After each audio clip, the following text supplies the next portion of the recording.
You are now listening to Talk Your Jits podcast.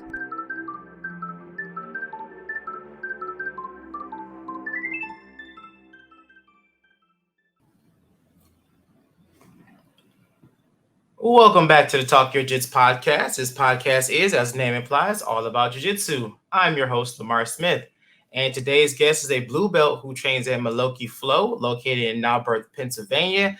Ladies and gentlemen, Matt Geary. Hey, what's going on, man? What's going on, sir? How are you doing this evening? I'm doing well. It's Monday, Man. so just getting started. Yeah, I know, right? The week just getting started, but Yeah. But first and foremost, man, I'd like to extend my thanks to you for taking time out today and hopping on the show, man. Greatly appreciate it. Thanks for having me. I appreciate it. Man, not a problem, man. Without further ado, man, let's get the ball rolling. If you want to formally introduce yourself again, by all means, and let's hear about your jiu-jitsu journey.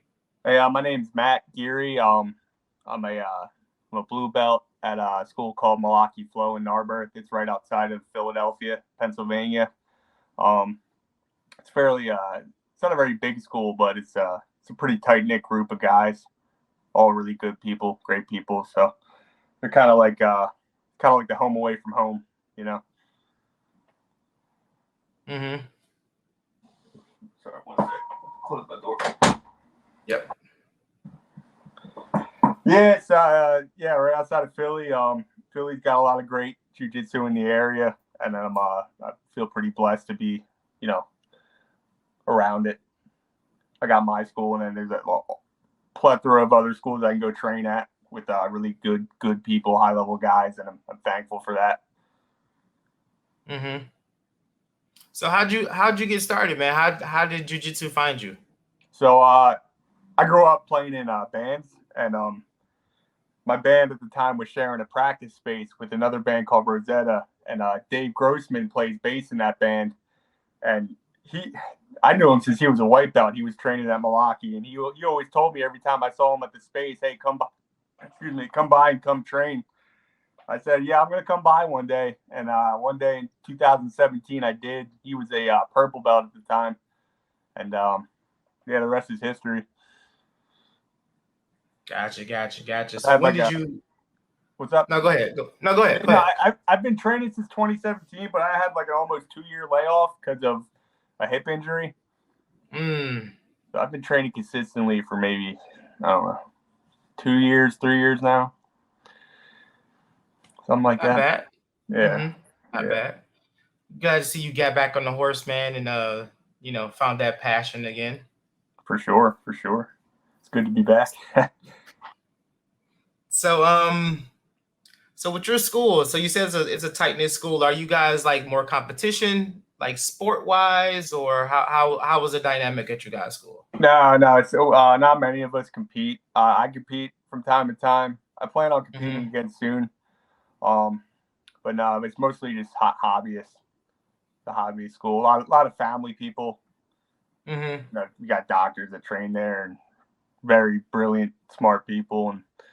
But it's we're not a competition school by any means. But I mean, we have had people compete, in local tournaments, and they've done well when they have competed. So for whatever that's worth, it's I feel like that's a good thing to see, Yeah, for sure. So you said you compete and you want to compete more. So how many competitions have you done so far? So I've only done 2 so far. I've done one at white belt, and I got smoked.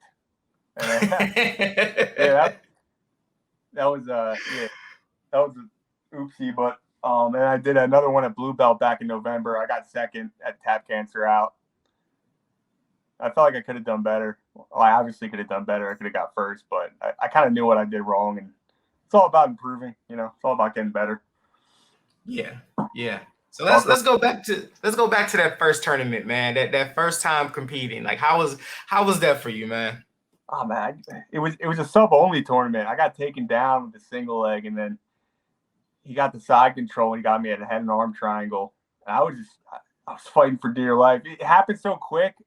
I was like, there's no way that this is gonna end right now. I mean, I was being dumb, by the way, because it's just like a white belt local tournament. Who cares? It's tap. But I was like, nah, this happened way too quick.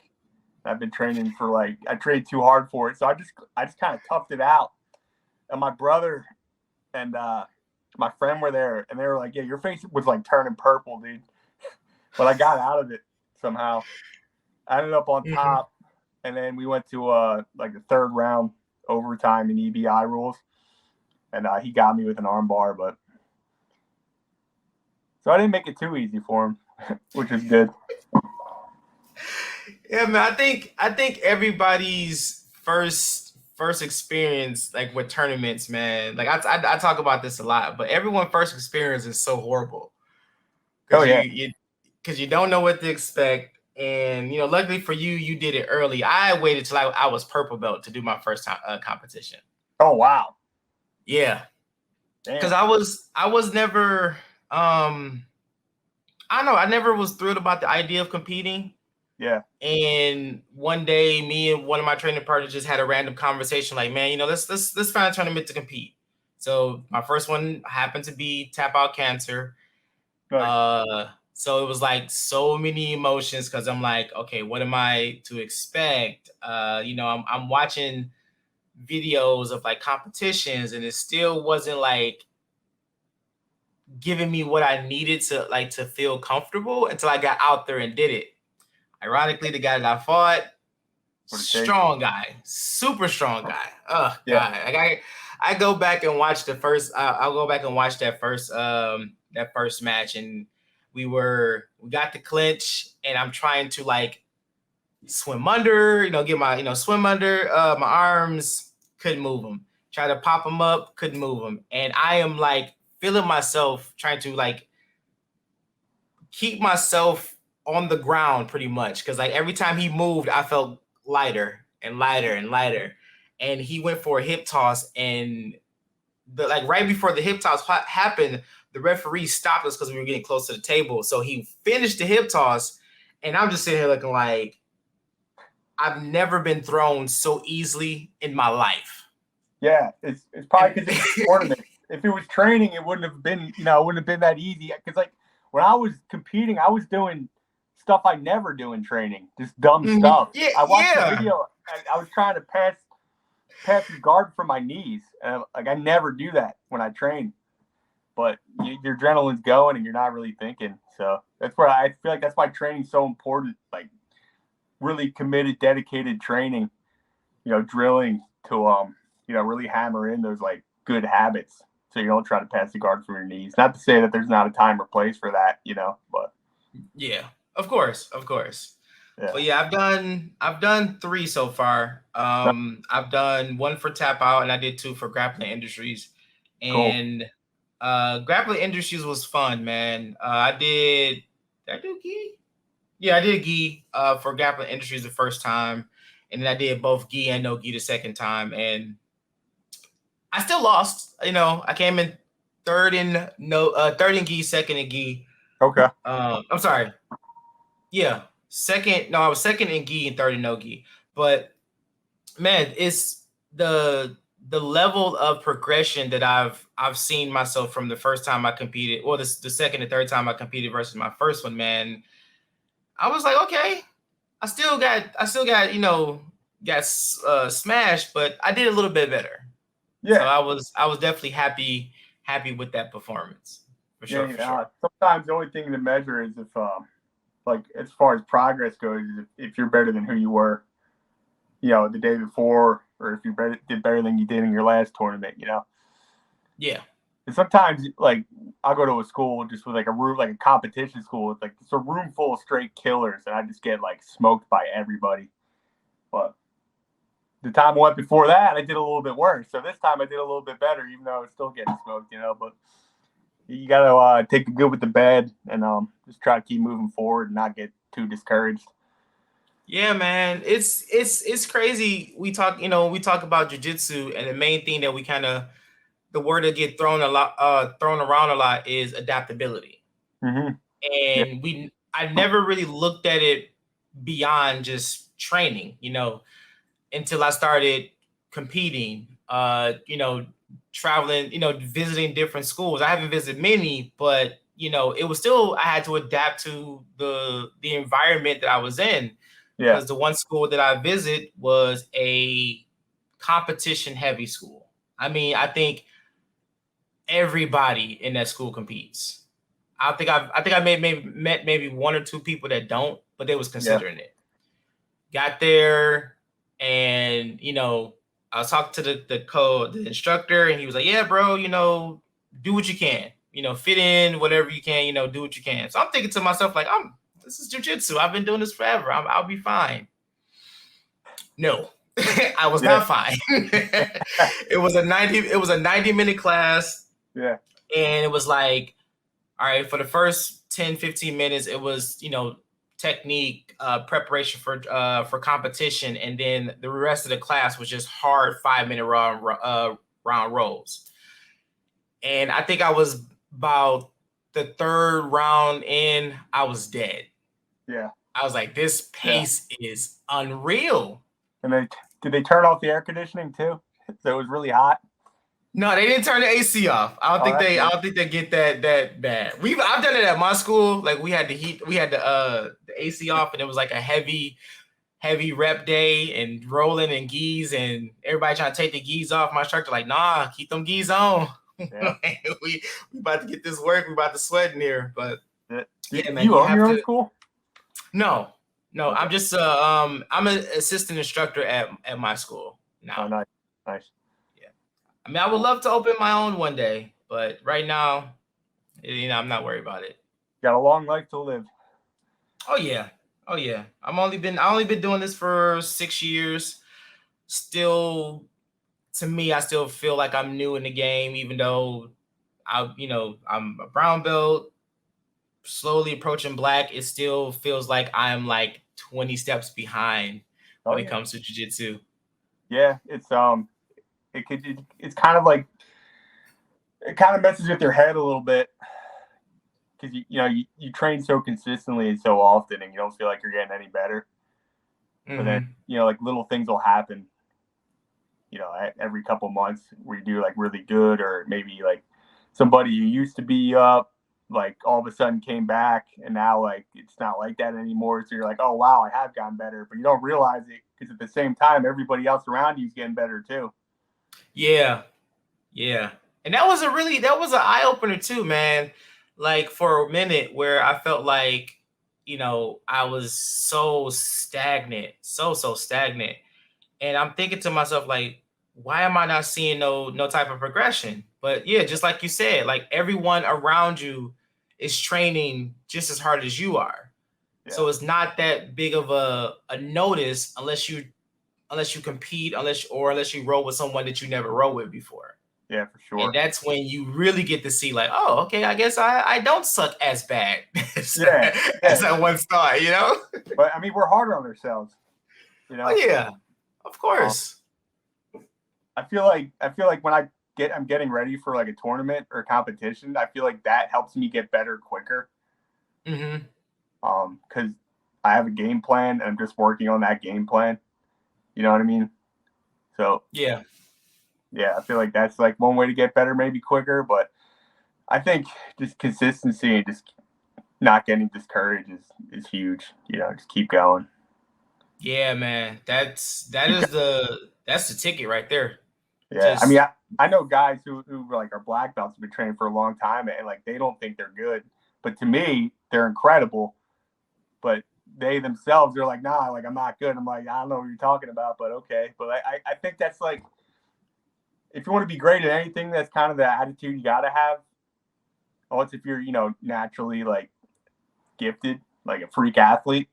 But yeah, you kind of got to be obsessed with I apply that to like jiu-jitsu, like my music. Like I'm just like very much obsessed with doing it, and I need to get good at it. And you gotta, I guess the hard part is maintaining like healthy relationships with your training and with your like practice regimen, if it's music or whatever you're doing. You know what I mean? Yeah, no, I was just about to say that, like, because I know we had like a little small conversation about what you do with your music, which I would love for you to talk about. But it's just we are our biggest critics. So like you said, with that black belt, he doesn't feel like he's good, but you're like, man, you're like a ninja. Just like, just like with your music. Like I love music. I've always wanted to learn how to play music. You can pick up your guitar right now and play a simple chord, and to you, that's like, yeah, that's nothing. To me, I'm like, oh, this is Einstein when it comes to when it comes to music, Yeah. Because we see, we see our flaws, we see our moments of weaknesses when it comes to our jiu-jitsu. Everyone else don't see it, but we know, like, man, I could have, if I would have just twisted this way, or if I would have just pivot this way, I would have had that choke, or I would have got out. But people be like, man, you're just so good. Like, man, shut up. No, I'm not. It's you're also there the whole time, through the whole process of you fixing your bad habits or trying to get good at this one thing. So you understand how long it takes. Rome wasn't built in a day. Nah, not at all.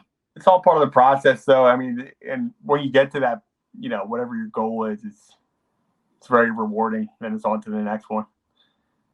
Yeah, and when it comes to jiu-jitsu, man, that always changes. That always changes. Like, sure. I went from like, oh, I'll stick around and see how this plays out, to, okay, this is cool. I can give it another year, to like, I'm in this for life. Yeah. This is like to the end, man, to the end. That's what it turns into. Because I mean, you just maintain a healthy lifestyle, keep going back. And if you're hungover when you go and train, you're just going to have an awful time. So you, like me, I'm just not going to drink. You know what I mean? Yeah. Oh no, I get it. Definitely. So, yeah. So you do music. So what kind of music do you do?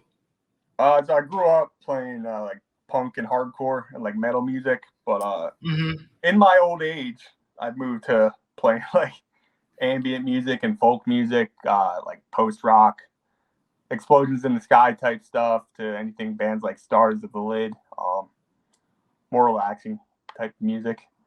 I'll still play that heavy stuff if somebody approaches me and wants to do it, but it's just me most of the time now, doing my own thing.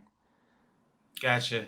Yeah. So how, like, have you, like, if you have noticed, like, when have you noticed, like, I guess your methodology when it comes to jiu-jitsu, like, when did you notice that started to like merge into your passion for music? Well, it's funny because it wasn't until I started doing jiu-jitsu that I realized that I've been doing it wrong, like in terms of like practicing and skill development in music. See, like growing up playing like punk and hardcore, you don't have to be like very good at your instrument, but I was better than a lot of people around me. So they were like, yo, you're so good. And my problem was I believed that. And then I realized, oh no, I'm not shit. Like, I'm not good. Like, I'm sloppy as hell. So I started taking some of the practice regimens I did with jiu-jitsu and apply that to my music. And that's gotten better since then, Like, if I'm learning a new technique or move in jiu-jitsu, I'm not doing it super quick right away. I'm doing it like really, really slow until I can gradually pick up speed and make it habit. Now I've applied that. Now I apply that to my music when I'm trying to get really good at like finger picking guitar right now. So I'm doing everything really slow, like super slow with the metronome, and just taking my time. So yeah, it's funny because jiu-jitsu helped me get better at music later in life. Yeah. Oh yeah, dude. I couldn't agree more when it comes to your mental, like I said, your methodology to just anything really. Because when you dive so deep into jiu-jitsu, it's such a physical, I guess you want to say like a physical beat down, but it's also such a mental one too, because you're giving your all, man. Like you wanna dive so deep into it. You want to understand the terminology, the movement, whatever you possibly can. You put so much time into it to the point where like everything else just kind of follows that same suit. Oh yeah. It's like dang, I didn't. You said what? it's that dedication, and like those habits that you form that trickle over in other aspects of your life. Mm-hmm. Oh yeah, and I can't, and like no matter what I talk about, it always kind of like reverts right back into going into jiu-jitsu. Like no matter what we're talking about, like I've had so many conversations where we can be talking about some random event and we're talking blah blah blah blah blah. And it's like, yeah, man, just like in jiu-jitsu, we da da da da. And you're like, oh, here you go again. I mean, there's countless like correlations you can find between real life and jiu-jitsu, and just depending on how philosophical you are, how it can really just like you can really just see the correlation between everyday existence and life on the mat, and just like it for even like if you're at your academy and you're not even like talking about jiu-jitsu, just like relationships with other people and different dynamics and how they work, and it kind of brings to light parts of yourself that maybe you don't like too. You know what I mean? Like I know there's parts of myself that come to the surface in a jiu-jitsu environment that I don't really like. You know what I mean? Like kind of uglier parts of myself that I didn't really know were there. But I feel like it's important to be. It's a good thing. Is what I'm saying. It's not bad. Yeah. It's good to have that come to the surface and be like, oh, like because it makes you aware, and like it's all part of getting better as a person and everything. Yeah,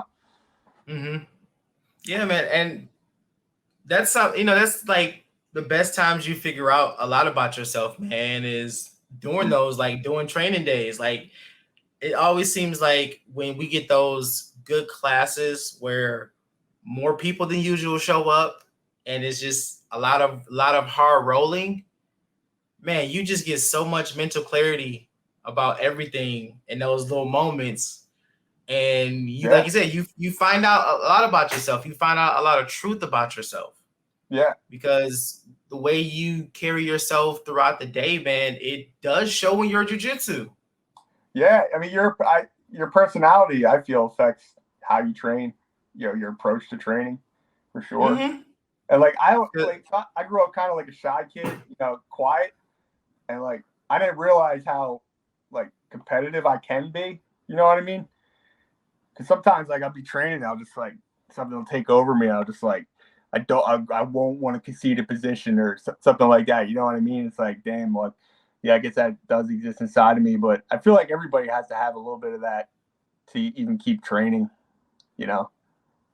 I kind of fool myself into thinking I'm less competitive than I am, because it's like you don't like your right hand know what the left hand's doing. You know what I mean? Well, it's like, well, if I'm not competitive, why am I like, why do I want to compete? You know what I mean? Why do I want to train as consistently as I do and get better? So, but like, this brings all that to the surface for sure. Man, it definitely shows. It shows the ugly truth, man. Yeah. Sometimes. Yeah. I've seen jiu-jitsu bring out the best in people. I've seen it bring out the worst. I know we talk about like, egos and having one, and no matter what people say, you'll hear them say like, oh, I don't have that. I don't have an ego. I don't have that much of an ego. Man, the people that say that have the biggest egos. Got the biggest egos. It's just that to me, when people say that when it comes to jiu-jitsu, I think that people have their egos under control. Well, that's the thing. You're learning how to control it. Because I mean, let's be real, like jiu-jitsu is about like, there's like a healthy aspect of a lifestyle, but it's a martial art that revolves around people out and breaking their limbs and controlling them. Like, you can't tell me that like that doesn't come from ego, Yeah. It's an ego. It's okay. Yeah, it's an ego booster or an ego destroyer, depending on what side of the coin you on. Because will get the ego is going to be there regardless. You know what I mean? So like, why not learn how to have it under control? Yeah, for sure. Because it's going to show. It's going to show. No matter what you do, no matter what you say, your ego is going to show. Yeah. Like, you can say like, oh man, I don't got no ego, or my ego's not that big. Yeah, come to jiu-jitsu and let someone half your size pin you down. Yeah. Then let's revisit that conversation. Yeah. Sometimes when like sometimes your ego's at the door until you've been held down for like X amount of time, and you starts coming out, and you're like, start getting mad. It's like, fuck. I mean, because I've been there, man. You know, I've been there so many times, man, walking through those doors where I'll have a good week. Ego showing just a little bit, you know. I'm like, yeah, I've been, just been kicking everybody's ass. And then next thing you know, I'm getting wiped by everybody. It's like, oh, what the hell? What the hell? What happened so fast? Well, it's funny because you start making progress, and then the universe is like, slow your roll, dude. Like, not so fast. Then the next thing you know, you got some like, you got some white belt coming in that's built like a friggin' linebacker, and he wrestled in college. Now it's like, where's your ego now, dude? It never fails, man. Never fails, man. I don't know what it is about jiu-jitsu now, but like 9 times out of 10, when we get new people that, either just join or try class, they always have a wrestling background. Yeah. Never fails. I'm like, dude, is this what everybody do now? Like, yeah, I wrestled in high school, I wrestled in college, or I did this, and I was D1. It's like, yeah, everybody wrestles, man. But I wish I wrestled. I love it, man. Yeah, I wish I kind of wrestled too. Now that I go back and think about how much that could have benefited me with jiu-jitsu, but hey, what can you do, right? Yeah. Yeah, man. I don't really give a fuck. A lot of people talk shit on pulling guard, but I'll just pull guard if there's like some crazy D1 wrestler. You know what I mean? It's like, he's gonna take me down. Like, my takedowns suck. My defense sucks. So he's gotta get past my guard now. I did that at a tournament when my last tournament I was going against, and he was very, very strong. I couldn't do nothing with him. So we had our second match. Right before our second match, I was talking to my training partner who was coaching me at the time. He's like, all right, man, we're gonna have to do something we never thought we would say. I was like, what? He said, we're gonna have to pull guard. Yeah. I was like, I was thinking that, but I didn't want to say it out loud. He's like, no, man, I think we should pull guard. And I don't think there's any guard, but that's just me. I'm just a blue belt. All right. I'll take it for what it's worth, but I don't see any problem pulling guard, especially like use your pull guard to like sweep, get to the back, or submit. You know what I mean? Don't use the guard as like the end all position. Use it as a pathway to get to the back or sweep them, Right. Like, of course. It's worked out great for Mikey Musumeci. Granted, he's like one of the best in the world, but I know a bunch of guys who train under him who are like, they're killers and they pull guard.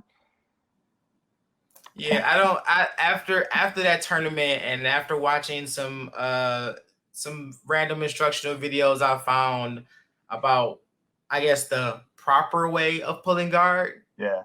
It kind of opened my eyes a little bit more. Like, okay, it's not bad. Pulling guard that way is not bad. But if you're just gonna just sit to your butt and scoot to me, I'll kick you in the face or something. Well, if there's strikes involved, I guess it's a different story. Like, you don't want to pull guard in a street fight. No. Why would you do that? That's dumb. If we're in a jiu-jitsu setting, whatever. But like, I don't know. Even if I'm in a street fight and there's like a wrestler, I'm not getting slammed on the concrete. You know what I mean? And I don't have any hands like that. So, like, what's the best option for me there? Is to pull guard, I guess. You know what I mean? I don't know. I'm a skinny dude. Yeah, man, it's one of those situations where you kind of have to just hope that don't fight. He goes for your takedown, or don't fight for one. But if you have to fight, you can stuff his takedown and stay on top and hope for the best. But, oh yeah, for sure. Or just stuff the takedown. That'd be a good idea too. Yeah, that's the only options I have to keep. If you have to fight someone who's a wrestler on the street, you just hope they can shoot for a takedown. They slip or they're lazy about it, and you get on top and hold on for dear life, right? Yeah. I feel like if there's two people that grapple, they're probably not going to be fighting each other. You know what I mean? In the street, that's like a very unlikely scenario. Most of the time, Yeah. I feel like most of the time, if like somebody wants to fight you, they're just kind of like they're just drunk idiots. Yeah. And if they are, I just gonna walk away, whatever. Yeah, I've been fortunate enough that never had to use jujitsu outside of the gym. Yeah. I had one moment where I almost had to, but it's get to the point now, man. It's like when it comes to training and if I'm out in the world, I'm just comfortable just knowing that I can protect myself. I don't have to prove it. I don't have to necessarily like go out and get it when I get a stripe on Thursday, Friday, I go walk out in the middle of the world like, okay, I want to fight the baddest motherfucker you can find. It's like it's never that way. It's more like, you know what, man, I am at a point now, I am comfortable. Yeah. I'm chill, I'm relaxed. I know if anything happens, I can handle myself. And I don't feel like I'm quite there yet. Even like even though against an untrained person, I'd most likely be fine. But there's real life situations when somebody actually wants to hurt you. It's just a whole different vibe than like the training environment when you're around your friends or you can just tap or take a break. When somebody has like real ill intent towards you, that's a scary situation. And everything, the whole vibes is different. So it's like you got to train for that, And that's one of our big things when it comes to the way we train. We do have classes where we practice against someone throwing strikes. That's good. Yeah. So that's a big part of our promotion or our testing too. We have a whole. It usually takes about a half hour, depending, but a whole half hour section of self-defense. It's from someone in your guard striking, someone got your back striking, you in turtle, all these different positions, all these different scenarios that can come up in in real world situations, and we can only use jiu-jitsu. They can punch, kick, and do whatever. We only can use our jiu-jitsu to defend ourselves. Is that when they're testing for blue belt? Blue, purple, and black. All our belt tests is like that. Yeah, my school has a blue belt test, and we have to do all that. We used to have a purple belt test, but now they just give it out. They think you're ready, or when they think you're ready for the purple. So, I mean, I can understand, but no, we test at every belt level. That's cool. Because we have in our system, it's like when you get your blue belt, obviously you got an understanding of it. When you get your blue belt, when you get your purple belt, your knowledge is starting to grow. You can kind of like break it down more. Once you get to like brown and black, man, our test becomes so much more thorough. It's like I said, with blue, when you get your blue belt or when your purple belt, it's like we just want to see if you know the techniques. Yeah. We want to know if you understand the techniques. But when it comes to like brown and black, not only do you have to know and understand the techniques, you have to properly show them and just and explain to the class as if they don't know what these techniques are. So we really have to go into detail of like, okay, this is why we do this technique. This is why we use this this technique and blah blah blah blah, just to show that we have a full grasp and full understanding of our system and with jiu-jitsu. Nice. Yeah. So it's rigorous, man. It's very rigorous. I feel like it's a way to go about it for sure. So because we look at it. We look at it as if you can't use it in the gym, you can't do it in the street. We practice the way we train the way we fight. If you lazy about training, you get in the fight, that's your ass. Yeah. But if you can show that you can do this stuff in an environment like this where obviously it's controlled, but we're still going to push you. That just prepares you for when you get out there in the real world. Forbid that it ever happens, but if you ever have to use it, you know what to do. Give them that stress inoculation, get them used to strikes being thrown at you, stuff like that. That's one thing we used to do that more than we do now, but that's one thing I want to do from time to time is train with strikes because, it's just different. It's so fun, man. Like, I'm going to do things differently if they're throwing punches at me than I usually do, than what I'm used to doing. You know what I mean? Yeah. Like we had a guy who he hasn't been back in a while, but he was training.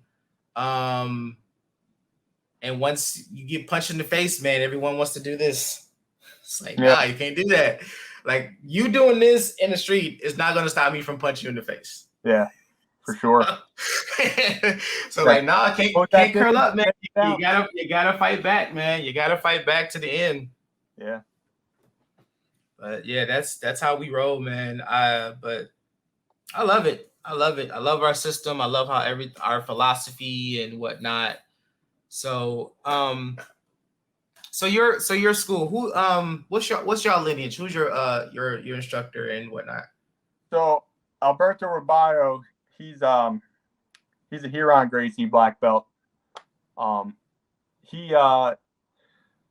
moved, what was it, like 2021, 2022? He opened up a school down in South Carolina. Mm-hmm. So he's been down there primarily, getting that school up and running. But my main coach is David Grossman, who's a black belt under Alberto. So my main coaches are David Grossman at Milwaukee, and then I do privates with a guy named Valor Boyer. I get all my jiu-jitsu knowledge from them for the most part. Valor, he trains at a school called Movement Arts up in Richboro, and he competes a lot of like IBJJF tournaments. He just got his black belt. So it's between Dave and Valor where they're my coaches. So so obviously they have like similar styles of jiu-jitsu and how they approach training, teaching? Not necessarily. Dave's style the Valor's, and I'm glad I can get two different perspectives on things. But they're both on the same team too. Like as far as like what I'm learning, you know what I mean? Mm-hmm. So yeah, I like learning from that. It's just who I like to learn from.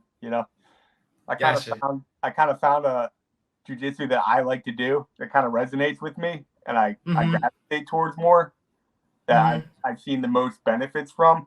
So I just stick with that and try to develop that. So what is that for you? What is what sticks out to you when it comes to jiu-jitsu? So what my game is? Yeah. I'm not trying to expose you, but I'm just curious. It's fine. I mean, this is what I do. So like in jiu-jitsu, there's no standardized approach to like anything, right? Mm-hmm. You have this school of thought, and they compete against each other, and sometimes this one wins. But I work mostly off supine guard with C-spine. From the guard, my goal is to try to sweep, submit, or get to the back, and that's in a nutshell. I'm working on my bolo game a lot too. But yeah, and I also trying to work on my tempo, just like not letting them get to a bad position. You know what I mean? Mm-hmm. Yeah. So that's my game. I don't really train with striking too often, but. Now, are you a gi or no gi guy? So I train both, but I like to do gi most of the time. Mm-hmm. Another thing that's a big part of my game is I try to identify whether they're using upper body guards or lower body guards. So if I'm in my supine position, C-spine, if they're leaning with their upper body, I'm going to do upper body guards like collar sleeve, double sleeve. And when they give me their lower body, I'm going to switch to De La Hiva. And when I'm in my De La Hiva, I'm going to start working from there. I'm going to try to sweep. If I get them down, there's no number of things I can do. I can try to come up on top or, Berimbolo or something, try to get to the back. Nice. So I've been really just hammering away at that. I feel like it takes forever to get good at anything in jiu-jitsu. So like when I train, I'm working on this and nothing else. Mm-hmm. It's like practice one kick 10,000 times type philosophy. You know what I mean? Yeah. Love that. I love that philosophy. Yeah, we our With school. That being said, there's no. Is there a right or wrong way? I mean, I don't know. You see all kinds of different styles of jiu-jitsu work at the highest level. So yeah, I don't know. It's hard to say. it's jiu-jitsu is like it's like you said, it's not cookie cutter. It's not like it's a one size fits all sport. Yeah. Everyone has what they love, and what Body, works for them. personality, all that comes into Yeah, play. that comes into play, like what how how you like to move. If you're long, if you're short, if you're wide, if you're Yeah. narrow, this stuff comes into play. But I'm starting to fall in love with no gi. Nice. And my gi portion kind of sucked. I mean, started to suffer for it because I always want to roll no gi. Yeah. But we started switching it up now, so we'll do like one class no gi, another class gi, so we can have like that balance. Nice. But yeah, because I just to me I feel like it opens up so much more because yeah, with gi, you're fighting for your grips, you're fighting for just to hold your opponent down, versus when it comes to no gi, you have to move. There's Yeah. no clothes to grab. So you have to, if you want to hold somebody down, you have to have proper position. You have to have the proper grip behind the neck or behind the arm, or deviate the spine better and stuff like that, versus holding the lapel and burning your fingers out. That's the main reason why Yeah. I started switching to no gi, because we will roll a lot and trying to get out of the habit of grabbing lapels and holding on tight, because everything up in the arm starts to burn and Oh yeah. whatnot. So it's like, yeah, I need my fingers, man. Yeah, no doubt. Yeah, it can run havoc on the fingers. Yeah, it's kind of annoying because like when I make progress in gi, when I switch to no gi, it's like fuck, now like that, now this is gonna suffer because I'm not working on this. You know what I mean? So it's like shit. Oh yeah. So it's all about what you just pick one and what do you want to do? I still learn no gi. Like I like no gi. Even when I train in no gi, I really enjoy it. But it's almost like I think to myself, damn, I put all this work in the gi, and I'm still not. You're never gonna be done, but like I'm still not done. So I need to keep doing that. You know? Yeah, man. Like we said, it's just finding that happy medium Yeah. where it's like I suck this much at gi and I suck this much at no gi. Oh yeah. Well, and like we're just hobbyists, right? Like you're a hobbyist for the most part. Yeah, for the most part, yeah. Yeah. Yeah, for the most part. We're like hobbyists, but we take it pretty seriously. Yeah, So definitely. I mean, if we're not like competing full time or like professionally in either gi or no gi, it kind of doesn't really matter like what the balance is. It's just what you want to do, what you're interested in. You know, are you having fun? You know, what do you want to do? That's what it's all about. What are your goals? Yeah, Kind yeah. of doesn't really matter. I mean, and I guess it's good too if you can, if you're not competing. It's the way I see it is I would want to be able to help people below me learn. You know what I mean? Like Yeah, that. and that's That's and like that's and that's how I look at it. Like I love the sport, I love the martial art. Uh, if would I be upset if I never competed again? Probably not. yeah. Neither would I'll I. be more upset if I never be able to train or, like you said, teach. That Yeah. would be my issue. But Yeah. if I was like, yeah, I'm done competing. I'm like, all right, whatever. It is what it is. Yeah. No, I mean, we're only getting older too. You know. Yeah, that too, man. It's like, Yeah. I beat And up my body enough. I started when I was 30 and my body feels like I'm 60. oh yeah, So like there's a lot. There's a lot of other benefits aside from like competing. You got your whole community vibe, oh yeah. real good friends and stuff like that. So it's just a good positive place you can go to. Yeah, definitely. I mentioned this a lot. Definitely love the guys who I train with. They definitely became my second family. Yeah, I feel So the same way. exactly, man. So Matt, man, we have a staple here. Talk Your Jits podcast, man. We ask everybody who comes on the show your top 3 people, man. Who would you like to roll with? Oh shit. Okay. Well, here's the thing. Like in this area, everybody that I want to roll with, I have access to, which is cool if I want. But like, so I would like to roll with Mikey Musumeci. Mm-hmm. That would be cool. Who are the other? I'd like to roll with Nate Diaz. Yes. That would be cool. Yes. That would be Yes. dope. And So dope. who else? Let me think. I do love MMA too. I love watching it. And yeah, Mikey Musumeci, Nate Diaz. I can't think of enough. I don't really follow the sport too much, so I don't really know many of the names, like the high level people. Yeah, I'm like that too. Like Yeah. I follow it, but I don't remember names. Like if I saw a picture, like yeah, that guy. But yeah, I'm horrible with names. Oh man, who's the third guy? Oh, I guess I don't know. Maybe Henzo Gracie or something. Of course. He's like Pedro Sauer, like one of the old heads. yeah, You know, like Henzo Gracie, Gordon Ryan, and who was the third person I could say is like a given that you will run a roll with, like Craig Jones is another guy. Craig Jones, yeah. Forget Henzo Gracie. Craig Jones, that's definitely the third guy I'd like to roll with. Yeah, Craig Jones. He's. I've been watching him a lot more, and he's definitely climbing my list of top my favorite jiu-jitsu competitors. And it's like, man, I would love to roll with that guy. Yeah, definitely love to roll with that guy. Yeah, for sure.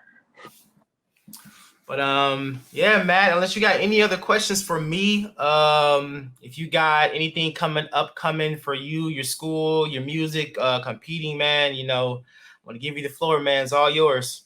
Nah, just gonna keep training, gonna keep trying to get better at this music thing. I just released an album back in March. You can check it out at mattgeary.bandcamp.com. That album's all right. Could have been better, but like that's the way I see jiu-jitsu too. You know what I mean? So right. Always trying to get better, But yeah, just keep an eye out. I'm gonna keep releasing stuff. I'm gonna keep training. So yeah, I'd like to come up to Detroit sometime and train. So oh man, man. Once you guys, I tell everybody this. Once you on the show, man, you're automatically invited. So you guys can come. Love to. Yeah, looking forward to it. Oh yeah, man, got to. Well, yeah, man. I wish you. What's up? Yeah, I was about to say, if you're ever in Philly, just hit me up and come train. We'd love to have you. Gotcha, man. That's a plan too, man. I would love to be able to travel to different schools and meet the people that I've done the podcast with, and train with all you guys. It's a lot of you, but I'm definitely going to try. Come on out. Yeah, man. Well, Matt, man, I wish you the best, man. I'm going to definitely stay in touch with you, man, with jiu-jitsu and your music, and see how everything's going. But that's the end of today's episode. I would like to thank my guest Matt one more time for taking the time out and sharing his jiu-jitsu knowledge with us. I hope you guys loved and gained from our tales and experiences. Please go follow our Facebook, Instagram, and YouTube page to stay up to date on all future episodes. This has been Talk Your Jits podcast. Keep rolling, keep grinding, and remember, long live jiu-jitsu. Have a great day. And we're done.